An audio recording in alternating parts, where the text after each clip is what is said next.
Good morning, students. Today we are going to study about economics. This is your very first chapter, and you must know that what we are going to study in economics today, and what is economics and what is economy.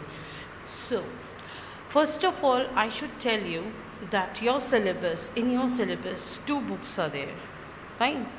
One is of microeconomics, and second is of one is of microeconomics, as well as one is of statistics. Okay, so these two books are there into your course of 11th class. And first of all, we are going to start up our course with this microeconomics. Fine. So we have to understand the meaning of economics first. Then what is economy, what is microeconomics, and all such things we are going to discuss in this chapter now. As a combo of economic studies in 11th and 12th, 11th we are studying micro and statistics, but 12th we will be studying macroeconomics, as well as we are going to study about the Indian economics. What is Indian economics? What are the problems which are related to Indian economics? We are going to study in 12th class. Now, coming back to our 11th class, we are going to start off with chapter number 1. Chapter number 1 of microeconomics here. And in this chapter number 1, it is an introduction. What is it? It is an introduction.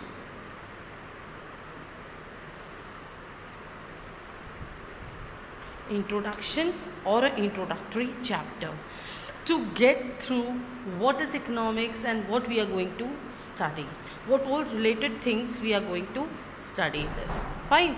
So we are going to study about this in the introductory chapter. Now, what is economics? Economics, what is it? So economics is a social science. What is it? It is a social science. Social science means a science which is related to society, which is talking about the society. And as a social science, what is it doing? It is studying the economic behavior. Now here we have to understand this fact that what is this economic behavior here? Economic behavior here means that how the common people or how the people in living or residing into the country, how they are doing, what their production work, their income work, or their expenditure work, what all activities are doing so that they can earn their livings. So the activities which are done in order to earn their livings are known as economic activities here. I hope it has been clear.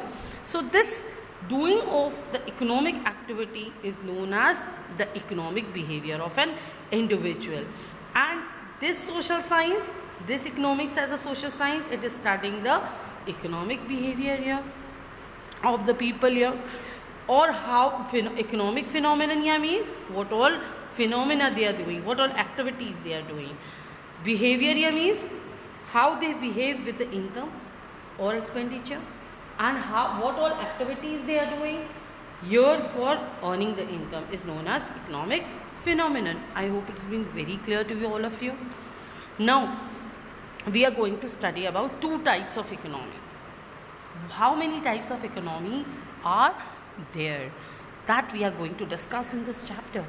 So especially there are many types of economics which are there. Indian economics, statistical economy, industrial economy, rural economy. But basically in this introductory chapter we will be discussing about the microeconomics and the macroeconomics. I hope it's been very clear to you. So now, what is microeconomics? First of all, we are going to see this microeconomy has been derived from a Greek word. Greek word here means it is a word which is written in Greek, and a Greek word means micros. Micros here means small, or very small things we known as micros. So a microeconomy is studying the economic behavior and economic phenomenon of a small individual unit.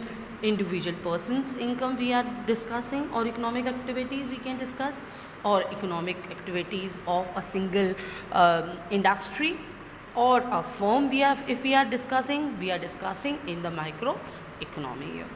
I hope it has been clear. Now then we are talking about macro. Now here macroeconomics is derived from a Greek word. Here Greek word, here also it is derived from the micro, means macros. Macros here means large or very big. So here we are talking about a economy of the whole country, or we are talking about the economy of the whole world. When we are talking about the large economies, then we are talking about the macro economies. We will study all these economies in the macroeconomics. I hope it has been very clear to you. Now microeconomy studies the economic behavior of an individual unit, only an individual unit we are talking about here, but here it is concerned with the behavior of the economy as a whole. Whole economy means a country's economy, or we are talking about the economy of the world, or we are talking about some economy at a very large scale. When we are talking about here in microeconomics. Fine. Now we will be talking about the instrument. Instrument means how we will be studying this economics. What are the tools or the instruments by which we will be determining the economic policies of whether it is micro or macro. So tools for studying the microeconomics are demand and supply. These are the two tools by which we can talk about the microeconomics. And when we are talking about the macro level study, so here we will be talking about the aggregate demand and aggregate supply. These are the two major tools we are talking about here. So aggregate demand and aggregate supply are the two tools by which we can study the macroeconomics. Fine. This economy, microeconomy is also known as the price theory. Price theory here means they are talking about the pricing theory. How much should be the price which will be giving the satisfaction to the each and every unit of the society. That is the reason why it is known as the price theory. And secondly, here macroeconomics is also known as the income employment theory also. I hope it has been clear. The other name, income employment theory and the pricing theory. These two are the other name of, this is of microeconomics and this is of macroeconomics. I hope it has been clear. Now we will be talking about economy. What is an economy? See, we have studied about the meaning of the subject economics, but this economics is studying what? The economy. Economy, whether of the whole country or whether of the single individual unit. Yes, we are talking about that. So what is economics here? We will be talking about the economics. Fine. The sum total of all the economic activities, what is it? ये एक sum total है of what? All the economic activity, all the activities, economic activities, buying, selling, production, exchange, or income, all such activities are known as economic activities. So all the economic activities which are done into a particular area or a particular country are known as economy, or when we are combining it all. Fine. And economy is a, what is it? A system that provides. What is it providing? Providing the people with means of work. They are providing what? Like, I am a teacher, I am coming to the school, I am working here, I am earning my livings with it, with this activity. So work has been provided in order to fulfill my dreams. So this is my economic activities. And earn the living for the process of production. For the process of production, when we have to produce something, we have to do the process of production. What we have to do? We have to do one or the other economic activities here. I hope it's been very clear to all of you. Now, we will be talking about the different. See, the world is having the different types of economies. According to their own convenience, according to their own policies, each and every country is deciding their own type of economy, which they have to opt for. What is their most important objectives? According to those objectives, they are opting for the economies. Okay, in the world there are three types of economies. What are they? Three types of economies are there into the world. So what are these three types of economies? First is the market economy, or we can also call it as capitalistic economy. Fine, market or capitalistic economy. So now when we are talking about the economics, capitalistic economy, so what is it? We have to learn. Like, see, the countries like USA, UK has opted for this economy. Fine. So in this type of economies, what are they? All the economic activities are left to the free play of the market forces. Here market forces means demand and supply. Means here the government is not interfering that what to produce, how to produce, for whom to produce, what all should be the economic activities. The government is not deciding. Government is saying you have to earn more and more profit and then give me more and more taxes. I will not interfere in that. The government's role here is only to maintain law and order, to maintain rules and regulation. All the legal things are being done by the government here, but the production activities or the economic activities are left back in the hands of the demand and supply here. I hope it has been very clear to you. Now, here the main objective of this economy is profit, to earn more and more profit here.